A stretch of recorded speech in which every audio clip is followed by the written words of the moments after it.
Televidentes de Colombia y el exterior, cordiales saludos, bienvenidos a Colombia y su Senado, programa institucional del Senado de la República.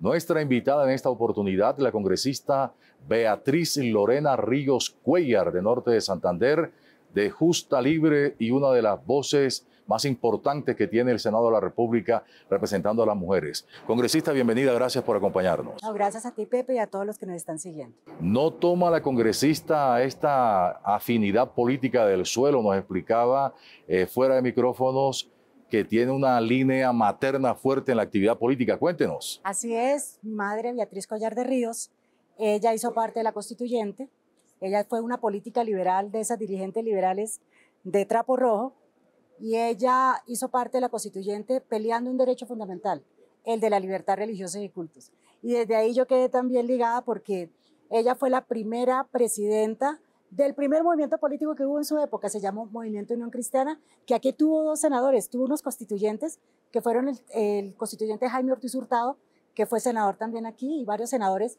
surgieron de esa línea en su momento política de los cristianos. El país la conoce por muchos avances, por muchas discusiones en el Congreso, pero también por ese activismo religioso en cuanto a la libertad. ¿Qué significa la libertad religiosa en un país como Colombia? Bueno, una libertad religiosa en un país como Colombia significa que aquellos que no creemos en la fe católica romana también tenemos derecho a poder expresarnos, también tenemos derecho a poder que nos reconozcan las entidades del Estado y también que podamos libremente decir, pues en mi caso puntual, yo soy cristiana evangélica y desde esa línea yo vengo trabajando en todos los escenarios y mi identidad está ahí determinada. Precisamente es la única congresista que se autodenomina cristiana o evangélica. Así es. ¿Y cómo le ha ido? ¿La miran raro? ¿La aceptan? ¿La reciben? ¿La abrazan? Bueno, ha sido interesante porque he logrado vínculos, como ser un puente con los de la oposición, con los de gobierno, con los de centro. Con muchos nos conocemos del pasado, porque yo estuve en el gobierno nacional en el cargo en el nivel directivo durante casi 9 años. Estuve con el expresidente Juan Manuel Santos y estuve con el expresidente Iván Duque Márquez. Entonces, con muchos de ellos eran ministros, eran funcionarios de alto gobierno, nos conocimos en el pasado. ¿Qué hizo precisamente en el gobierno del expresidente Juan Manuel Santos y del expresidente Iván Duque Márquez? Bueno, en el gobierno de Santos tuve la responsabilidad de liderar todo el tema de libertad religiosa, que en aquella época era simplemente un saludo a la bandera porque era una función del ministerio.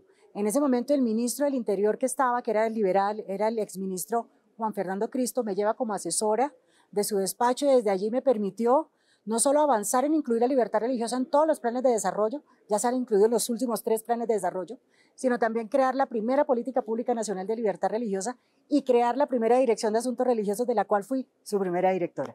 Entonces, en mi interior para mí ha sido un paso hermoso, porque ya cuando llega el presidente Iván Duque fue muy interesante porque él valoró tanto la forma en que se construyó esa política pública que era de gobierno y él mismo decía, esto es una política pública de Estado.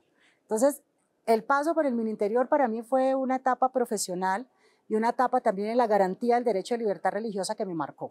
¿Qué le dice a un ciudadano de Tibú, de la Gabarra, del Catatumbo, el norte de Santander, sobre esa política pública de libertad religiosa? A ese cristiano evangélico de esa zona del país, ¿qué le impacta, en qué le favorece, en qué le beneficia? Bueno, le beneficia que esa política tiene 3 ejes temáticos o 3 columnas vertebrales. Una de ellas es la 2, que establece que las entidades religiosas y los líderes religiosos son gestores de paz, perdón y reconciliación, y que por tanto las políticas y programas que el gobierno nacional implemente en favor de la paz tiene que incluirlos a ellos. Incluso cuando aquí discutimos la ley de paz total, gracias al acompañamiento, bueno, al aval que me dieron los senadores Ariel Ávila y Iván Cepeda, me permitieron el artículo 3 y 8 incluir la libertad religiosa como un componente interpretativo, quedó como un enfoque y también como un elemento participativo de que fueran convocados los líderes religiosos en la ejecución de programas de paz. Senadora, en Colombia el que no se denomina católico, cristiano evangélico, hay creencia en Dios, pero ¿por qué somos un país tan conflictivo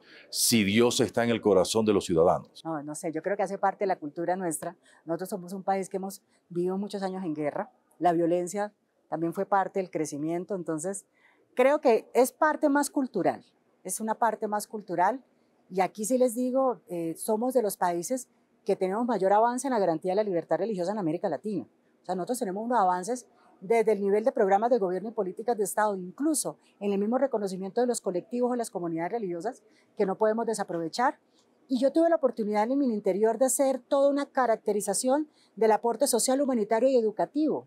Y yo les puedo decir, en la época de pandemia yo era directora de asuntos religiosos. Yo vi los miles de dólares que fueron traídos por todos los cooperantes internacionales religiosos para dar mercado, para dar insumos médicos, incluso para dar acompañamiento en silla de ruedas y otros elementos en donde se estaba transformando el tejido social. Claro, regañaba yo a las iglesias porque les decía, eso hay que hacerlo público, pero a las iglesias no les gusta hacer proselitismo. El Papa Juan Pablo II en su oportunidad y luego Ratzinger y ahora lo dijo también el Papa Francisco, que todo apunta al ecumenismo. Por allá vamos, una sola religión, una sola iglesia, o estamos lejos de eso, senador. Lo que pasa es que son términos también. En Colombia no tenemos ecumenismo. Hay unas acciones ecuménicas que la Conferencia Episcopal lidera como Iglesia Católica Romana.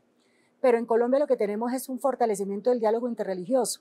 En Colombia es importante que los colombianos sepan, no solo tenemos la línea cristiana con católicos romanos, católicos no romanos, cristianos evangélicos de corte protestante histórico y de corte pentecostal y no pentecostal, sino también tenemos comunidades islámicas, comunidades hebreas o judías, tenemos comunidades adventistas, tenemos budistas, krishnas, bahá'í. Yo aquí los he traído a hacer varios recorridos, espero también, Pepe, invitarte en la celebración del 4 de julio, que declaramos el Día Nacional de la Libertad Religiosa los 4 de julio, y ahí los invitaré para que ustedes vean ese pluralismo religioso que en el país, el diálogo también interreligioso que se ha fortalecido, es un diálogo que enriquece en lo social y en todos los aspectos comunitarios. Senadora Beatriz Lorena, cuando en Colombia se habla de las libertades y ellas a veces riñen con el tema religioso, ¿cómo le va a usted en esa tarea si se tiene en cuenta que el aborto, que las uniones del mismo sexo, cómo riñe eso con sus convicciones? Bueno, aquí hay un tema aquí muy puntual. La Corte Constitucional ha marcado la proporcionalidad de los derechos como el modo de interpretar mi derecho siempre y cuando no impacte el derecho de los demás. En el tema del aborto, pues es un tema que va más allá simplemente a una interrupción voluntaria del embarazo. Creo que aquí hay unos elementos en donde está jugando la vida también del bebé, del bebé que se está gestando, en gestación. Y hay otros elementos que sí tenemos que analizar de verdad con mucha, llamémoslo, no tanto con un aspecto religioso, sino también con un aspecto humano, de humanidad, porque un bebé en gestación es un bebé que siente y no podemos nosotros permitir que se siga pensando que cuando un bebé está en gestación no siente.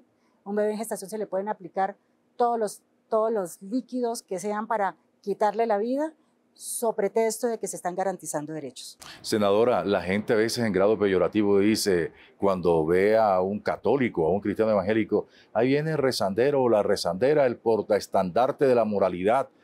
Frente a esos calificativos, ¿usted qué dice? No, pues aquí cada cual habla lo que quiera. Aquí lo claro, por lo menos en mi caso particular, es que yo tengo claro mi identidad y tengo claro mis valores. Y eso sí, trato que mis valores no hagan daño a los demás, pero sí construyan sociedad. ¿Qué hacer para que se incremente el número de hombres y de mujeres en el Senado de la República y en la Cámara de Representantes que crean en Dios? Bueno, yo creo que tiene que ser parte, yo creo que de las mismas comunidades, no, o incluso la misma formación de escuelas que forme liderazgo y que le permita a hombres y mujeres creyentes entender que hay que estar en el Congreso para ayudar a construir las leyes. Usted es cristiana evangélica y cuando escucha comentarios de la prensa o de los editorialistas, no, que ese Congreso es una porquería, que quienes están allí no hacen bien por el país, ¿qué siente? No, pues me da tristeza porque no conocen la realidad.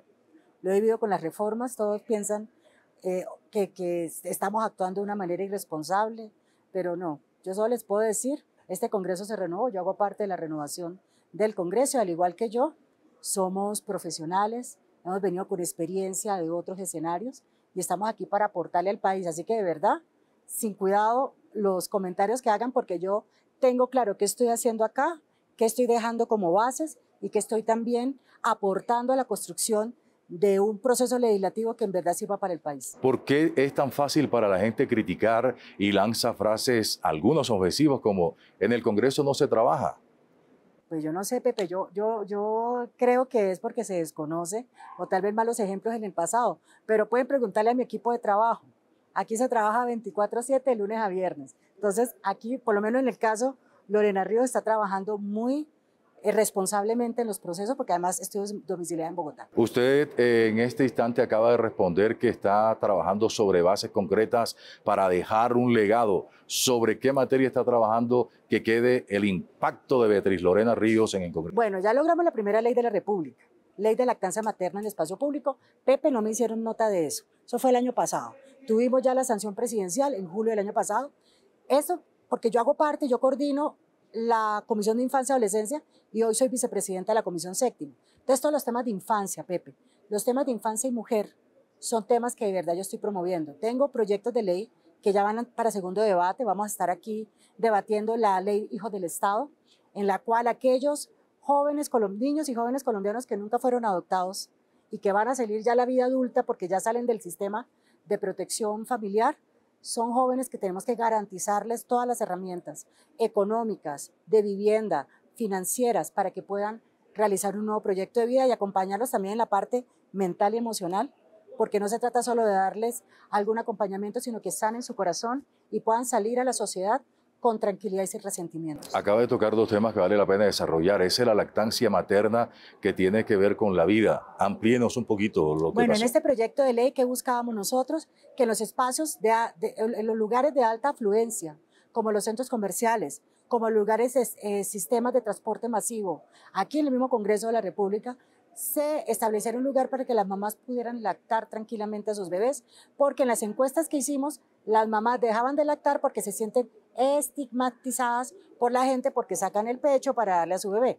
Entonces queremos promover la práctica de lactancia materna porque desafortunadamente con el paso del tiempo, por la modernidad, se piensa que la maternidad es época del pasado y resulta que los beneficios de la leche materna y los beneficios de la lactancia materna para los bebés, para la mamá, no solo va en la parte emocional, en la parte física, sino también en la conexión que se genera mamá e hijo y también en la protección de la vida de los bebés. Temas de gran interés que abordamos con la senadora Beatriz Lorena Ríos Cuéllar de Norte de Santander y que seguiremos ampliando después de estos mensajes institucionales.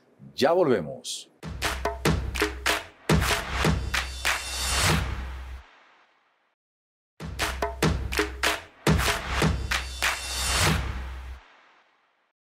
De vuelta a Colombia y su Senado, programa institucional del Senado de la República con la senadora Beatriz Lorena. ¿Le gusta que le llamen Beatriz Lorena, solo Beatriz? Pues Lorena, Beatriz Lorena es un honor porque mi mamá se llama Beatriz Cuéllar de Ríos, pero Lorena, con Lorena me siento más cómoda y no me confundo cuando me dicen en la calle Beatriz Lorena o Lorena. ¿Vive su mamá? Sí, gracias a Dios ella está viva. ¿Y le exige o le reprocha cuando le dicen solo Lorena Ríos y no mencionan el Cuéllar? No, es que no, pero aparte de eso tengo una mamá especial. Fue mi gerente de campaña, Pepe. Y usted no sabe, ella fue la primera candidata presidencial que tuvo la Iglesia Cristiana en el año 1998. Entonces, imagínense tener un jefe de campaña, que es la mamá de uno, en pleno discurso. ¿Y cómo le decía esa jefe de campaña en medio del proselitismo político? Me decía, párese bien, hable esto, no tenga temor. De verdad ha sido para mí una mentora.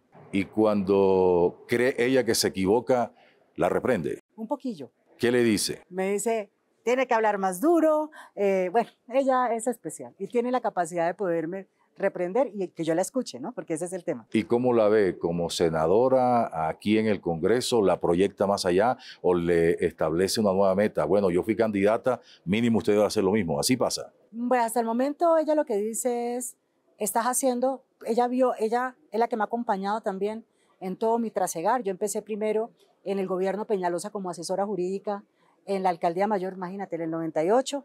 Ya ya paso a nivel nacional con el gobierno Santos y el gobierno Duque con temas de alta dirección.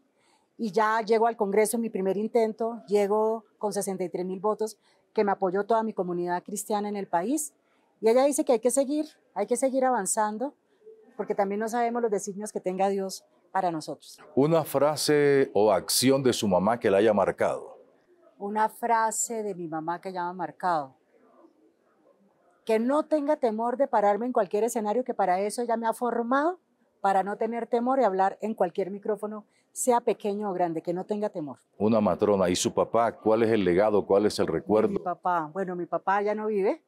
Mi papá, del legado, quiero contarle, yo nací en el Frente Nacional. Mi papá era ospino laurianista, era conservador de esos, azul de metileno. Mi mamá, esas liberales, pues, de esas mujeres berracas que eran lideresas. Entonces, mi papá siempre nos inculcó los principios y valores. Y él nos dejó a nosotros el legado de actuar siempre de manera correcta y a conciencia los procesos, con valores. Eso ha sido, yo creo que lo que más nos dejó papá. Y bueno, como era Norte Santander, nos decía, las mujeres tienen que aprender a usar un arma para que no se la dejen montar de los hombres. Y qué bonito que dio la senadora, eso es lo que nos dijo APA. ¿Qué papel juega en su vida su esposo? Bueno, a él le ha tocado, bueno, todo este corre-corre. Muy curioso que con él nos conocimos hace 23 años en Londres, Inglaterra. Estábamos estudiando, allá éramos estudiantes de inglés. Y desde allá yo peleaba con el tema de libertad religiosa y él ahora me ve y me dice, hace 22 años te escuché hablando lo que hoy estás logrando a nivel profesional y a nivel político. Dicen que a los hombres, o a muchos hombres nos da algo de celos cuando nuestra mujer adquiere mayor protagonismo que el nuestro. ¿Eso sucede en su casa? Pues no sé, él no me lo ha dicho a mí, ¿no? O sea, lo dirá a otros, pero a mi caso no me dice eso. Por lo menos directamente no me lo dice a mí. Y tiene dos herederos del imperio. ¿Quiénes son? Samuel Fernando, que lo esperé 3 años, por eso se llama Samuel. Hay un texto bíblico, Pepe, que dice que estaba Ana, bueno, es un texto bíblico que Ana buscó tanto a su hijo, que le puso Samuel a su hijo porque significa Dios me escuchó. Samuel Fernando le esperé 3 años. A Sammy no podía tener bebés, fue un milagro de Dios mi bebé. Y Gabriela, que ella no la esperábamos y llegó. Entonces, Gabriela tiene el temperamento cucuteño y Samuel tiene el temperamento rolo porque el papá es rolo. Entonces, imagínate en casa cómo es ese manejo. Dicen los cristianos que hubo milagros en el pasado y los hay hoy. ¿Siguen existiendo milagros? ¿Hay milagros constantes, frecuentes? Pues yo les voy a contar mi milagro de vida. En el año 2021, cuando íbamos a empezar la campaña, yo renuncio al Ministerio del Interior para no inhabilitarme. Y cuando íbamos a empezar campaña, todavía estamos en confinamiento, yo me contagio de COVID en junio del año 2021 y me contagié de tal manera que entré a una UCI y estuve entubada 23 días. Yo soy un testimonio de vida. Entonces yo estuve entubada, mi voz no fue igual, no quedó igual, Pepe, tenía una voz fuerte. Duré entubada 23 días y en ese tiempo yo les puedo decir que Dios tuvo un trato mucho más amplio conmigo y que Dios me sacó de la muerte porque los médicos dicen, me resucitaron 2 veces, estuve muerta y aquí estoy cumpliendo una misión y de lo que Jesús me dijo a mí, vas a estar en el Congreso de la República. En esos 23 días, ¿qué le dijo Jesús? ¿Cómo sintió a Dios? Bueno, lo que pasa es que desde pequeñita siempre he tenido un contacto espiritual amplio, tuve un contacto espiritual profundo por la misma dinámica de mi comunidad. Entonces, cuando yo estuve en la UCI, de lo que pude vivir era la necesidad que tenía que trabajar por los infantes, por los huérfanos, por los privados de la libertad, por los adultos y ancianos. Entonces, por eso es que todos mis proyectos de ley, cuando tú miras, Pepe, mis proyectos de ley están brindando protección a los huérfanos, dando salud mental y acompañamiento a los privados de la libertad en las cárceles, dando acompañamiento también en que haya una restauración en el alma y espíritu de las personas. Siempre mi línea va en ese enfoque porque también fue como parte del el direccionamiento que... Era una Beatriz Lorena antes del COVID y otra Beatriz Lorena después del COVID. Hasta físicamente es diferente. Antes del COVID era una físicamente y después del COVID totalmente diferente. Antes estaba más bonita. Ya después del COVID quedó como más señora, no sé. Antes y después se notó. No, sigue siendo una senadora muy hermosa. Senadora, a propósito, usted habló de los temas sociales y menciona unos jóvenes de difícil adopción por parte del Instituto Colombiano de Bienestar Familiar. Amplíenos ese tema, tenga la gentileza. Bueno, este es un proyecto de ley en el cual nosotros entendemos que quienes no tuvieron la oportunidad de gozar de una familia en Colombia y no fueron adoptados y al cumplir sus 18 añitos, nosotros tenemos que garantizarles que puedan tener todos los elementos, todas las herramientas para construir su proyecto de vida. Tuve audiencias públicas, Pepe, la construcción de este proyecto aquí ya para segundo debate en plenaria, y nos decían los muchachos que muchos de ellos, incluso cuando salieron del sistema, del programa del sistema, no sabían cómo llevar una hoja de vida porque qué referencia personal o familiar decía. Muchos de ellos no sabían coger un Transmilenio, no sabían fritar un huevo. Entonces decían, nosotros salíamos como tan descontextualizados que de verdad sí necesitamos contar con herramientas que solo se aprenden en un núcleo familiar. Senador, pues solo se quieren llevar los niños bonitos, los ojos azules, los ojos verdes, y hay alguno con algún problema físico y eso se quedan y a los 18 años tienen que salir a la sociedad solos. No solo eso, es que el problema es la carencia afectiva también genera una problemática en la identidad futura, también en cómo enfrentar la vida. Y nosotros, y el proyecto de ley tiene un componente en el acompañamiento de salud mental tan necesario, que creo que es la responsabilidad que tenemos que hacer nosotros como sociedad. A veces pensamos que es dar plata, dar subsidios, y resulta que no es solo eso. Es de verdad acompañar integralmente al ser humano. Porque si no estás bien tú en tu alma, en tu espíritu, ¿qué puedes aportar? Si tú no te sanas como persona, ¿cómo puedes darle amor a otro cuando no sientes amor? Aprovechamos su cercanía con Dios y su conocimiento de la Biblia para que por favor a esa cámara le envíe un mensaje fuerte, una oración fuerte a los televidentes de Colombia y su Senado en todo el país. Esa es su cámara, háblele a los colombianos como una pastora, por favor. Bueno, no soy pastora, pero solo quiero decirles, nuestro país necesita de mucho amor y reconciliación. Creo que los discursos y las situaciones polarizantes están acabándonos. Aquí nos toca a nosotros de poner las diferencias y unirnos en pos de construir una mejor Colombia. Tenemos un país hermoso, tenemos un país con todas las riquezas y necesitamos que Colombia, el corazón y el amor en verdad sean parte de las relaciones diarias y sean también parte de la solución de las problemáticas que tenemos en el país. Ha sido un enorme placer tener la visita de la senadora Beatriz Lorena Ríos Cuéllar aquí en Colombia y su Senado. Esta es su casa, bienvenida siempre, congresista. Gracias. A los televidentes de Colombia y el exterior, muy amables, gracias. Nosotros nos reencontraremos en cualquier instante. Hasta entonces, permiso.